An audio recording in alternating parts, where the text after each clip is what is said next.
आज आपण आझाद मैदानावर ओबीसींचा भव्य आक्रोश आंदोलनाच्या ठिकाणी आपण उभे आहोत। या ठिकाणी ओबीसींच्या आरक्षणावर जो काही घाला घालण्यात येतो आहे त्या संदर्भात ओबीसींमध्ये असणारी जागृती सर्व जाती समाजातील लोक या ठिकाणी जमलेले आहेत। परंतु या ठिकाणी एक वेगळा प्रश्न असा आलेला आहे, आपल्या समोर आपण बघतायत की या युवती आणि हे युवक हे ओबीसी कॅटेगरीमधून आहेत। ओबीसी कॅटेगरीमधून असताना त्यांना त्यांचा हक्क कसा डावलण्यात आलेला आहे। संविधानाच्या कलम 16(1) अनुसार सर्व नागरिकांना प्रतिनिधित्वाचा अधिकार आहे।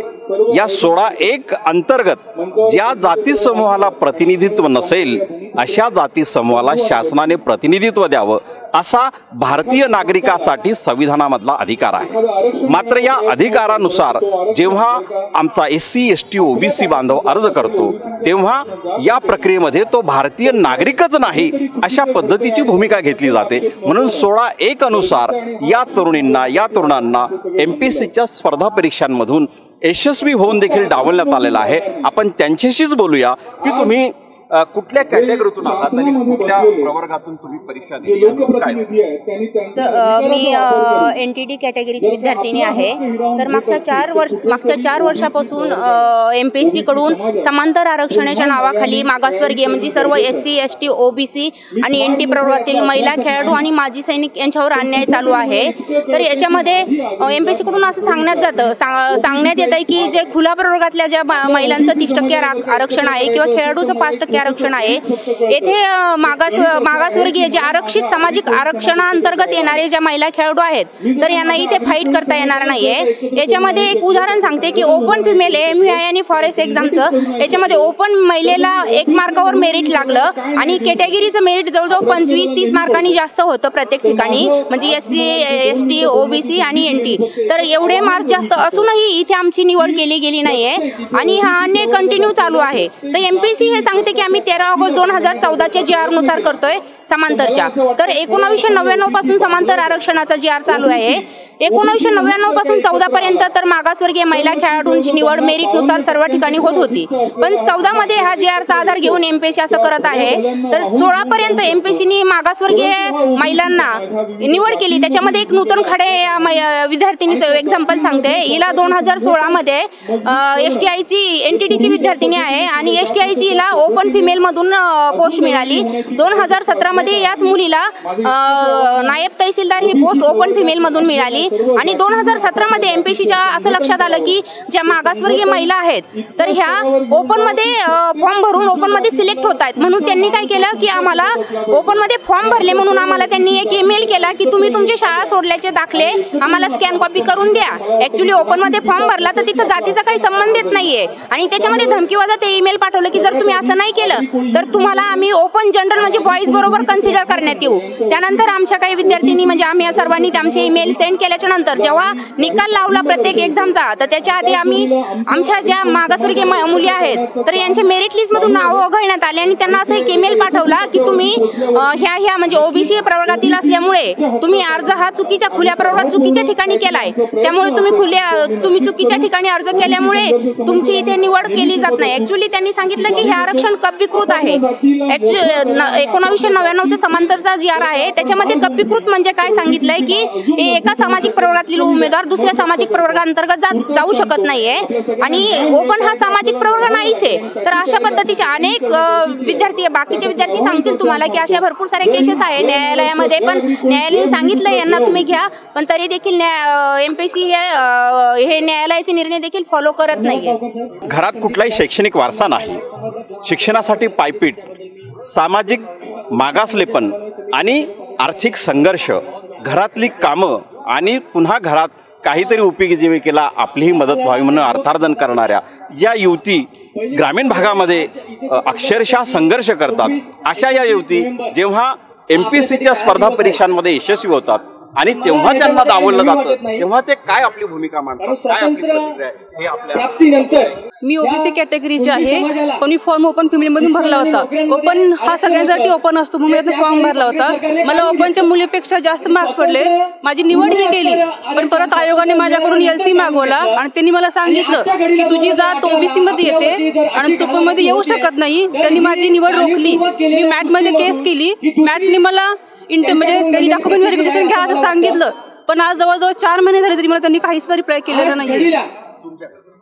माझं नाव रोहिणी सलवलकर, मी NTC कास्टची आहे. तर माझ्या बाबतीत पण असं झालेलं आहे. 2016 म्हणजे PSIची जी बॅच होती त्याच्यामध्ये मी प्रिलिम्स मेन्स पास झाले. त्याच्यानंतर माझं फिजिकल झालं होतं आणि इंटरव्ह्यूच्या वेळेस डॉक्युमेंट व्हेरिफिकेशनच्या वेळेस मला त्यांनी अडवलं होतं की तू म्हणजे NTC कास्टची आहे तर तुला ओपनमधून येता येणार नाही वगैरे. त्याच्यानंतर त्यांना मी बोलले. त्यावेळेस ॲक्च्युली माझा पहिला दिवस होता त्याच्यामुळं मला त्यांनी घेतलं होतं, पण माझ्या नंतरच्या खूप मुलींना त्यांनी इंटरव्ह्यूमधून काढून टाकलेले आणि मला घेतलं. त्याच्यानंतर डॉक्युमेंट व्हेरिफिकेशनच्या वेळेस मी त्यांना सांगितलं सर मला जागा नाही आहे त्याच्यामुळे मी ओपनमधून अप्लाय केलं तर तुम्ही मला घ्या वगैरे. तर ते म्हणे जागा नाहीत मग आमचा प्रॉब्लेम नाही आहे म्हणे, हा शासनाचा प्रॉब्लेम आहे, तुम्ही त्यांना जाऊन बोला. तर मी म्हटलं सर असं कसं ना, आम्ही आता इथपर्यंत आलो तर तुम्ही आम्हाला काढू वगैरे शकत नाही. तर त्यांनी मला दिली इंटरव्ह्यूला परमिशन आणि मी झाले म्हणजे क्वालिफाय झाले. मला 216 मार्क्स आहेत, जिथं कोटापेक्षा 89 आहे. फक्त मला 27 मार्कांची लीड आहे. तरी पण माझं लिस्टमध्ये फायनल लिस्टमध्ये मला म्हणजे माझं नाव घेतलेलं नाही आहे त्यांनी. मग त्याच्यानंतर मी मॅटमध्ये केस केली सर आणि मॅटने माझ्या बाजूने निर्णय दिलेला आहे. तरी पण आता 1 महिना झाला जवळपास, तरी पण मला म्हणजे अजून MPSC कडून काहीच रिप्लाय नाही आलेला. प्लस मी 2016ला पण इंटरव्ह्यूला क्वालिफाय झाले होते, पण मला 2017ला मला त्यांनी इंटरव्ह्यूला डिस्क्वालिफाय केलं म्हणजे नाही घेतलेलं, म्हणजे नाही येऊ शकत तुम्ही. माझं नाव तनुजा शब्बीर मुल्ला आहे, मी OBC कास्टची आहे. मी PSI 2016ची एक्झाम दिली आहे, फायनल पर्यंत पोहोचले, परंतु मला ओपन पेक्षा जास्त मार्क्स असून देखील मला घेतले गेलेले नाही, रिझल्ट मधून बाहेर काढले. म्हणजे आपण या युतींचं जे ऐकलं की 16(1) नुसार भारतीय नागरिकाला सर्वप्रथम अधिकार दिला जातो. यांनी ओपन मेरिट पेक्षाही अधिक मेरिट घेऊ नये, म्हणजे त्यांना खऱ्या अर्थानं 16(1) अंतर्गत भारतीय नागरिकत्व हेच नाकारण्यात आलं की काय असा संभ्रम निर्माण व्हावा. या संदर्भात आपल्याशी आकडेवारीनिशी आता बोलणार आहेत अजय कराड, हे सुद्धा MPSC मध्ये यशस्वी झालेले उमेदवार आहेत. यांचं आपण ऐकूया की तुम्ही नेमक्या कुठल्या पदासाठी. माझं सर एक्साईज मध्ये हे झालं, सिलेक्शन झालं. मी स्पोर्टचा विद्यार्थी आहे. मला ओपन पेक्षा 10 मार्क जास्त असूनही त्यांनी मला माझी जात पाहून मला काढून टाकलं आणि हे एक प्रकारचं षडयंत्र आहे. OBC SC ST जो 75% लोकसंख्येने समाज आहे त्यावर 25% असणारे समाजातले मुख्यमंत्री हे विनाकारण जातीवादेचं धोरण देऊन मागासवर्गीयांना नोकरीतून घाट काढीत आहेत काढण्याचा. आणि ह्यामध्ये सर्व ओपनचे जेवढे अधिकारी आहेत GED आणि MPSCचे त्यामध्ये सामील आहेत. त्यांची आम्ही CBI चौकशी व्हावी अशी पण आम्ही भरपूर वेळेस विनंती केली आणि OBCच्या नेत्यांना पण भेटलो, पण OBCचे नेते हे झोपलेले आहेत. त्यांनी त्वरित हा प्रश्न सोडविला पाहिजे. आणि एक प्रकारचे लढाईमध्ये आता सर्व आम्ही प्रत्येक जिल्ह्यामध्ये आम्ही सगळी मोहीम राबविणार आहेत. कॅटेगरीमधून येणाऱ्या विद्यार्थ्यांनी जे ओपन मेरिट पेक्षा जास्त मेरिट यांनी कधी परीक्षा दिली, त्यांची संख्या किती होती यशस्वी झालेल्यांची आणि कसं डावलण्यात आली याची तुमच्याकडे आकडेवारी कशी आहे? हा, आकडेवारी म्हणजे कशी, आता राज्यसेवेमध्ये क्लास 1 क्लास 2च्या जवळपास 25 विद्यार्थी, 2 DC झालेले आहेत OBCच्या मुली, त्यांना डावलण्यात आलं आणि बाकीच्या 20 मुली सध्या सगळीकडे स्टे आहे. आणि बाकी हायकोर्टाने आपल्या बाजूने निकाल दिला तरी मुख्यमंत्री राबवित नाहीत. आणि जर आपल्या कास्टच्या विरोधात निकाल गेला समजा तर लगेच रात्री 4 वाजता पहाटे 4 वाजता आपल्या मागासवर्गीयांना काढून टाकतात आणि आपल्या बाजून निकाल लागले तरी मुख्यमंत्री अजिबात लक्ष देत नाहीत. फक्त ते मागासवर्गीय विरोधी हे करतात, अंमलबजावणी करतात मागासवर्गीयाच्या विरोधात.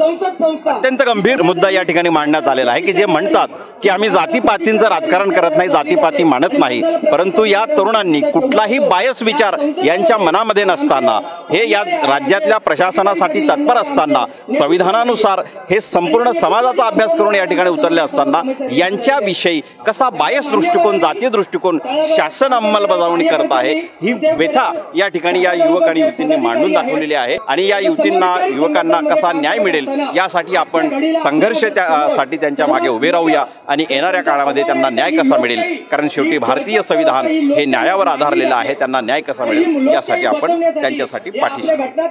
सर ॲक्च्युली म्हणजे मागासवर्गीय महिला म्हणजे आधीच मागास असतात आणि ते एवढे फाईट करून ते इथपर्यंत आलेल्या असतात आणि एवढ्या फाईटमधून म्हणजे त्या खूप, आम्ही सर्व महिला आहेत, खूप गरीब कुटुंबातल्या शेतकरी कुटुंबातल्या महिला आहेत आणि आम्ही 4-4 वर्षापासून, आता आमचे लग्नाचे पण वय होत गेले आणि 4-4 वर्षापासून हा आम्ही संघर्ष करतोय. तर कुठेतरी सरकारकडून म्हणजे एखाद्या विद्यापीठाला अहिल्याचं किंवा सावित्रीचे नाव दिलं जातंय, मग तुम्ही ह्या अहिलेच्या लेकींच्या प्रश्नाकडे आम्ही सातत्याने पाठपुरावा केला आहे, मुख्यमंत्री म्हणा किंवा आपले जे ओबीसीचे नेते आहेत यांच्याकडे, तर कुठेतरी आम्हाला लवकरात लवकर न्याय मिळावा. आणि जे प्रत्येक विद्यार्थ्यांना सांगितलं जातं की तुम्ही मॅटमध्ये जा, तिथून ऑर्डर आणा, तर हे प्रत्येक विद्यार्थीला पॉसिबल नाहीये सर. आमचे जे ती वकिलाची फी असते ते आम्ही नाही भरू शकत सर. आणि हा लवकरात लवकर शासनाकडून निर्णय मार्गी लागावा एवढी आम्ही खरंच कळकळीने विनंती करतोय. मानसिक खच्चीकरण झालेलं आहे सर, आमचं पूर्णपणे मानसिक खच्चीकरण झालेलं आहे. आणि अक्षरशः आत्महत्या करण्याच्या विचारापर्यंत नाही. याच्यामध्ये 2-3 विद्यार्थ्यांनी आत्महत्या सुद्धा केलेल्या आहेत. का तर कॅटेगरी मधून जागा नाहीये आणि तुम्ही खुल्या प्रवर्गात अर्ज करून देत नाही, मग करायचं काय? आत्महत्येशिवाय पर्यायच ठेवलेला नाही आमच्याकडे. मागासवर्गीय अधिकारी व्हायचं नाही काय मुलींनी? मागासवर्गीय मुलींनी अधिकारी बनायचं नाही का? आणि सर वकिलांची फीज वगैरे इतकी आहे ना, तर आम्हाला इतका म्हणजे त्रास होतोय. इकॉनॉमिक कॅपॅसिटी नाही तर आम्ही इथपर्यंत आलो तर पण अजून हजारो मुली अशा आहेत की त्या आल्या नाहीत इथपर्यंत.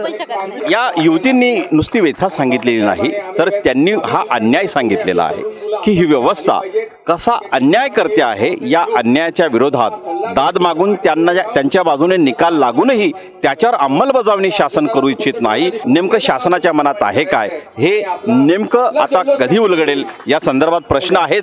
परंतु या विद्यार्थ्यांनी, या युवक युवतींनी त्यांचा संघर्षाचा मार्ग जारी ठेवलेला आहे.